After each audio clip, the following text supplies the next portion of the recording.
প্রথম সন্তান হওয়ার পর যেরকম আনন্দ একজন বাবা ফিল করে, এরকমের একটা অনুসন্ধান রিপোর্ট ছাপা হওয়ার পরে আমি এরকম ফিল করছি। তথ্য নিয়ে তো ভাই কোনো লাভ নাই, রিপোর্ট তো করতে পারবেন না, কারণ উনি এত শক্তিশালী মানুষ যে তার বিরুদ্ধে রিপোর্ট হবে এটা কেউ চিন্তাই করে নাই। তথ্য দেওয়ার সময় অনেকে বিশ্বাসই করে না যে বেনজির সাহেবের মতো লোকের বিরুদ্ধে পত্রিকায় রিপোর্ট হবে, রিপোর্ট হতে পারে।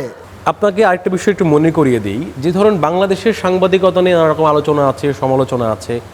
যখন ধরেন আমাদের করা একটা অনুসন্ধান বিদেশি গণমাধ্যম ওই দিন পিক করে এবং পুরো দেশের মানুষ যখন সেটা শেয়ার করে সোশ্যাল মিডিয়াতে, তার পক্ষের বিপক্ষের সব মানুষ যখন একসঙ্গে আসে, তখন একজন সাংবাদিক হিসেবে কি ফিলিংটা হয়? আসলে দারুণ কথা বলছেন শ্রাবণ, যে এই যে 2 মাস আমাদের টিম, আমাদের অনুসন্ধানী টিম 2 মাস আমরা কাজ করছি, আপনিও ছিলেন। এই যে কাজ আমরা করতে গিয়ে আমরা কিন্তু কোথাও আমরা গ্যাপ রাখতে চাইনি। আমরা চেষ্টা করছি 2 মাসের মধ্যে যতটুকু পারি আমরা একেবারে তথ্যবহুল একটা অনুসন্ধানী রিপোর্ট আমরা ছাপানোর জন্য, প্রকাশ করার জন্য আমরা চেষ্টা চালাই। তো এই ক্ষেত্রে হলো যে যখন 31শে মার্চ পত্রিকায় রিপোর্টটা ছাপা হয়, এটা ছাপা হওয়ার পর মানুষের মানে এত ফোন আমরা পাই, এত অভিনন্দন জানায়, সাহস দেয়, ধন্যবাদ জানায়।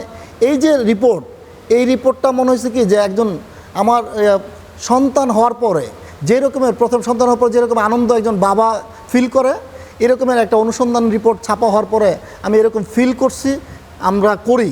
কারণ সত্যটা তুলে ধরলে মানুষের যে ভালোবাসা পাওয়া যায়, যেই অভিনন্দন পাওয়া যায়, এইটা তো সাংবাদিকের জন্য একটা বড় পুরস্কার। এখানে একটা দুঃখের বিষয় আছে, যেটা আপনি বিভিন্ন সময় আমাকে শেয়ার করেছেন। এই কাজটি করতে গিয়ে আমরা অনেকের কাছে তথ্য চেয়েছি, তারা বলেছেন যে তথ্য নিয়ে তো ভাই কোনো লাভ নাই, রিপোর্ট তো করতে পারবেন না, কারণ উনি এত শক্তিশালী মানুষ যে তার বিরুদ্ধে রিপোর্ট হবে এটা কেউ চিন্তাই করে নাই।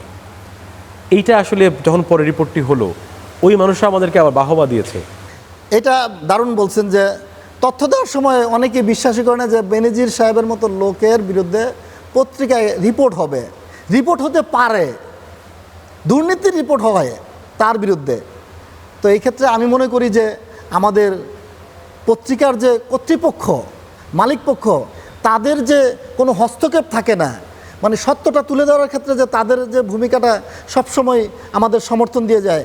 এর আগে আমরা অনেক বড় বড় জিকে শামীমের মতন লোকদের, বড় বড় দুর্নীতিবাজদের মুখোশ উন্মোচন করেছি আমরাই। মালয়েশিয়া সিন্ডিকেটের রিপোর্ট করেছেন আপনি, যে এই যে প্রবাসীদের যাদের কারণে গিয়ে সেখানে হয়রানির শিকার হতো, নানা ধরনের অনিয়মের শিকার হয়ে তারা চরম দুর্দশার মধ্যে পড়তো, সেই মালয়েশিয়ার বিরাট রিপোর্ট এই কালের কণ্ঠ, এই নিউজ 24-এ ছাপা হয়। তো আমরা মনে করি কি যে কর্তৃপক্ষের একটা বড় ভূমিকা থাকে। যদি ওনারা এই হস্তক্ষেপ করতেন, করতেন, তাহলে কিন্তু এটা ছাপা হয় না। তো ওনারা একটা যে সত্যটা হলে যে কেউ হোক করো,